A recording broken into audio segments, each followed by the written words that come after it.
এটা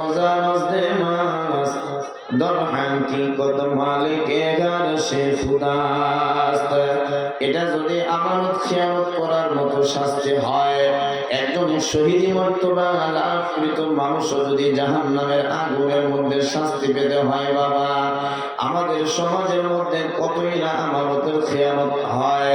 ভাই তার বোনদেরকে ঠকায় ঠকায় জমির ভাগ দিতে চায় না, বাড়ির ভাগ দিতে চায় না, ভালো ভালো জমির ভাগ দিতে চায় না। এগুলো কি আমানত খিয়ানতের মধ্যে পড়ে কিনা জোরে বলেন? এইভাবে যদি আপনি আমানতের খিয়ানত করেন, অপরকে আপনি ঠকায় দিলেন, অপরকে ঠকানোর কারণে এটাও আমানতের খিয়ানত হয়। বোনকে আপনি ভালো ভালো জায়গাগুলো দিলেন না, না দেওয়ার কারণে আমানতের খিয়ানত হলো বাবা। এই আমানতের খিয়ানত করার কারণে আল্লাহ রাব্বুল আলামিন, এই আমানত খিয়ানত করার কারণে আল্লাহ রাব্বুল আলামিনের দরবারে আপনি যতবার হজ করেন না কেন, যত রাকাত আপনি তাহাজ্জুদ প্রতিদিন পড়েন না কেন, প্রতিদিন যত পারা কোরআন তেলাওয়াত করেন না কেন, প্রতিদিন বসে বসে তত তাসবিহাত গুলো পড়েন না কেন, আল্লাহর দরবারে এগুলো কবুল হবে না, হবে না, হবে না। জোরে বলেন কথা ঠিক কিনা? অনেক হাজী সাহেবরা এরকম আছে বাবা, বাংলাদেশের মানুষ তো এমনি হজে যায় অনেক পরে, মুরব্বী না হওয়া পর্যন্ত হজে যেতে চায় না। আসলে হজ তো একটা ফরজিয়ত, একটা ইবাদত, ফরজ একটা ইবাদত।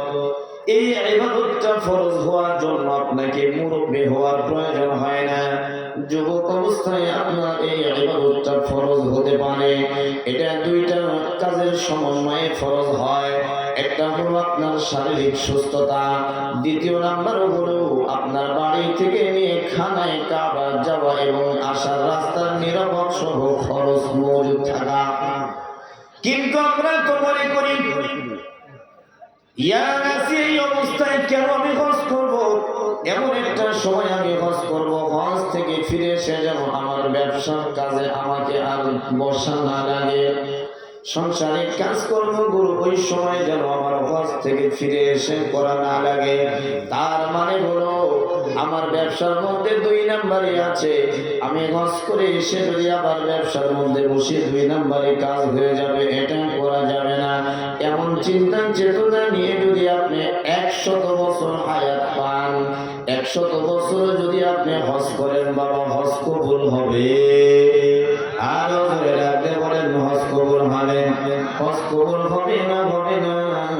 এই সময় মুরব্বী বাবা যে ডাক দিয়ে সন্তানদেরকে কাছে বসাইয়া 2 সন্তানকে ডাক দিয়ে বলে, বাজারে তোমরা 2টা ভাই আছো, একটা আমার মেয়ে আছে, তোমাদের একটা বোন আছে।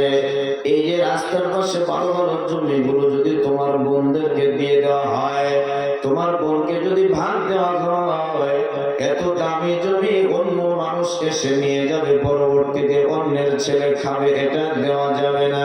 সুতরাং তোমার 2 জনকে আমি বাজারের পাশে যে জমিগুলো আছে এগুলো দিয়ে গেলাম। মেয়েকে ডাকতে বলে, মা রে মন খারাপ করো না, তোমারই তো এক মায়ের পেটের ভাই, এই জমিটা তাদেরকে দিলাম, তোমাকে আমি 5 ঝাড়ের পাশে জায়গা দিলাম।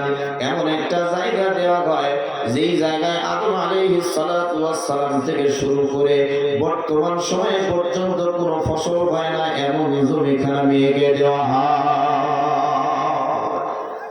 ঠিক বললাম না বেঠিক বললাম? আবার এমন অনেক হাজী সাহেব আছেন যারা মেয়েকে জমি দিতে চায় না, বলেন মা আমার জমি যতটুকু ছিল আমি তোমার 2 ভাইকে রেজিস্ট্রি করে দিলাম, তোমার জন্য দোয়া দিয়ে গেলাম, আল্লাহ তাআলা তোমাকে ভালো রাখবে। এমন দোয়া করার মতো হাজী সাহেব এই এলাকায় আছে না নাই? জোরে বলেন আছে না নাই? আপনাদের এলাকার লোকজন ভালো বাবা, আমাদের এলাকার কথা বলি, আমরা রাজশাহীর কথা বলি, সেখানে এইরকম অনেকগুলো হাজী সাহেবরা আছে।